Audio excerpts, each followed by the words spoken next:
Vítajte všetci veľkí, malí, ktorí nás pozeráte, všetci, ktorí chodíte do školy, alebo len budete chodiť do školy, ale chodíte do škôlky, alebo ste len doma, ale všetci, ktorí sa tešíte na leto, prázdniny, ktoré máme pred sebou, tak všetkých vás vítam. Dnešný príbeh bude práve taký už letný, pretože už máme tu horúco. Slnko svieti, voda láka, nebudeme stávať snehuliaka, ale dnešný príbeh si povieme o tom, ako sa udial pri vode. Lepšie povedané pri mori. Tento príbeh sa stal zase mne. Najlepšie sú vlastné skúsenosti, z ktorých sa učíme. A preto vám ja ho poviem, aby ste sa naučili aj odo mňa dopredu, aby ste nemuseli mať takúto skúsenosť, aby ste sa toho vyvarovali. Takže, začnem s tým, že poviem, kde sa ten príbeh udial. Alebo začnem ešte trošičku predtým. Predtým, ako sme sa vydali na dovolenku k moru, tak sme boli na tábore. A viete, mne sa tam ku koncu stalo taká zlá vec, že tam veľa detí ochorelo a ja som sa od nich nakazila.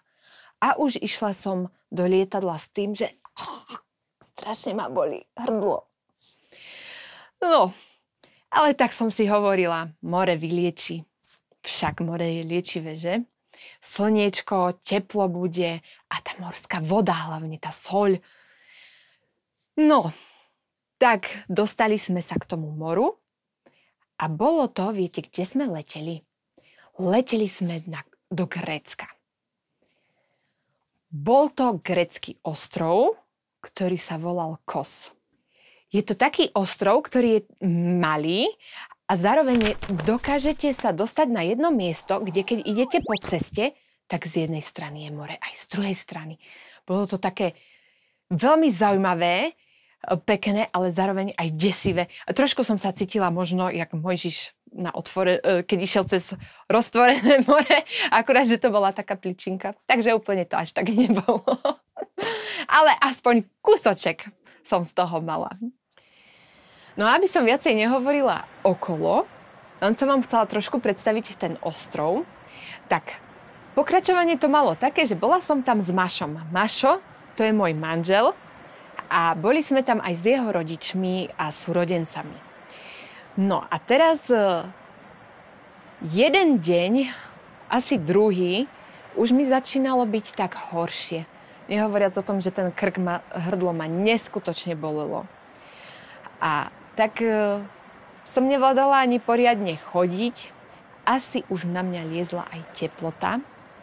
Tak som si povedala, no, idem sa trošku namočiť, schladiť do tej vody, ale ľahnem si na nafukovačku. Tak som si ľahla na nafukovačku, nie týmto smerom, ale týmto, lebo ma tak hlava bolela, že som potrebovala si takto ľahnúť a tak som bola. A tak som občas jedným okom šmírovala, že či je všetko v poriadku. A tak chvíľu už ma naozaj veľmi bolela hlava, tak som fakt chvíľu tak zatvorila tie oči a tak som sa unášala. Až som sa zbadala, že som niekde ďaleko a pozerám, tí ľudia sú nejako ďaleko. Juida, no tak si hovorím, musím sa dostať naspäť. Už som ani Maša veľmi nevidela. Ešte som videla svoju svokru, Mašovú mamu, tam sedieť, ktorá na mňa pozerala, ale to som sa dozvedela až potom, že celý čas na mňa dávala pozor. A nebolo jej jedno a začala mať strach, že som ďaleko. A teraz, ako ja som to prežívala, hovorím si, som ďaleko, ale to zvládnem, však ešte nie som až tak strašne ďaleko. Sice okolo žiadny plavec, našťastie ani žiadny žralok. A nebojte sa, tam by nemali byť žraloky. A tak som si hovorila, idem teda skúsiť to nepreplávať, ale na tej nafúkovačke zaplávať naspäť. Tak som šla. Tak to nešlo. Tak jedna, druhá ruka. Ale viete, čo bolo najhoršie? Ja som hovorila, že som začala byť chorá a asi Mne už tak stúpla teplota, že som si uvedomila, že ja vôbec nevládzem. Že moje ruky stratili silu, že ma strašne hlava boli a že už mám toho fakt dosť. Tak si vravím, musím bojovať. A potom aj v duchu hovorím si. Nehovorím si, ale hovorím, Pane Bože, prosím ťa, však to zvládneme, nie? Veď nie je to až také strašné. A tak som sa snažila plávať, ale zistila som na tej nafúkovačke, aby to bolo jasné, že nejde mi to. Takže teplota sa zvyšovala, sila mi ubúdala, skúšala. Tak si hovorím, Pane Bože, snaď to zvládneme, že to zvládneme. Nepotrebujem ešte nejak pomôcť. Stále som si nechcela pripustiť, že by som potrebovala nejak pomôcť. A že by som niekoho zavolala, zamávala, že poďte po mňa, alebo niečo také. Lebo keď ste ďaleko na mori a keď sa topíte, tak je dobre, keď potom viete, že máte mávať, aby niekto to zbadal a povedal, aha, tam je niekto, kto potrebuje pomôcť, aby išiel vám niekto pomôcť, alebo vám zavolal tú pomoc. No, a tak ja som tam bola, nevladná, unavená, a stále som si hovorila, že ja to dokážem. Časom, ako som sa ale snažila napriek únave a všetkému dostať sa na ten breh, som konečne dospela k tomu, že asi to sama nezvládnem a je tu problém. Ale aj tak som mala problém zdvihnúť tú ruku a ukázať, halo, poďte mi pomôcť. Trošku taká hrdosť vo mne bola, že ja to aj tak musím zvládnuť a stále som si to nechcela úplne pripustiť, aj keď už som začala nad tým premýšľať, že asi to nezvládnem. A v tom som videla, jak niečo sa ku mne veľké približuje. Jak ja som sa potešila. Nebol to žralok, nebola to žiadna veľryba. Bol to môj Mašo, ktorý plával za mnou tú diaľku a doplával až ku mne. A ja som taká šťastná bola, keď som ho videla. A on len tak na mňa, netopíš sa náhodou, alebo nepotrebuješ pomôcť? A ja, že nie, nepotrebujem. Takže mám odísť? Ale so mnou, prosím. Tak som nechcela priznať, že naozaj som potrebovala pomoc. Ale potom som si uvedomila, že naozaj som potrebovala tú pomoc.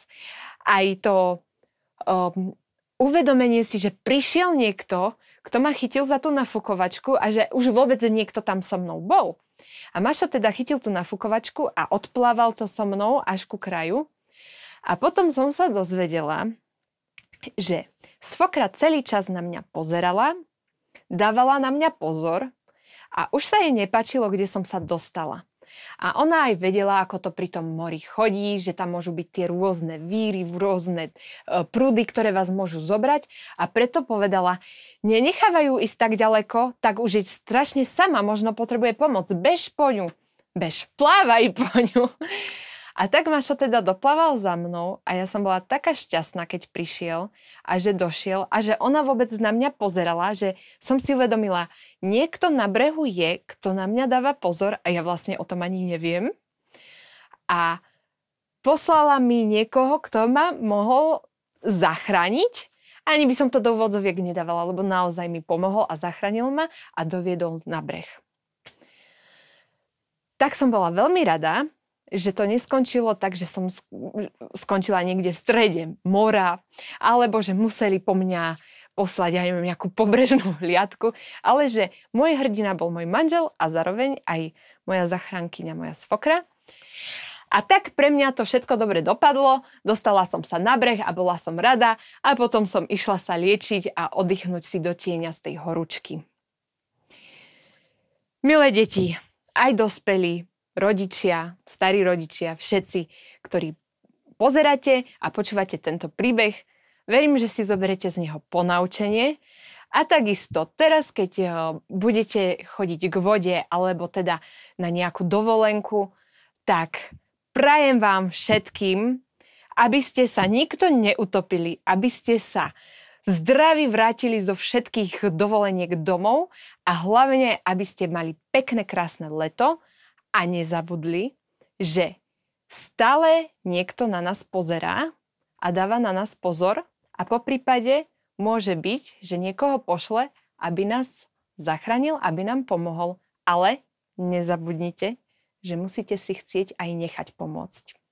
Majte krásne leto, krásne prázdniny a nezabudnite, ešte jeden príbeh nás čaká, takže o týždeň znova si nás pozrite a prajem všetko dobré. Ahoj!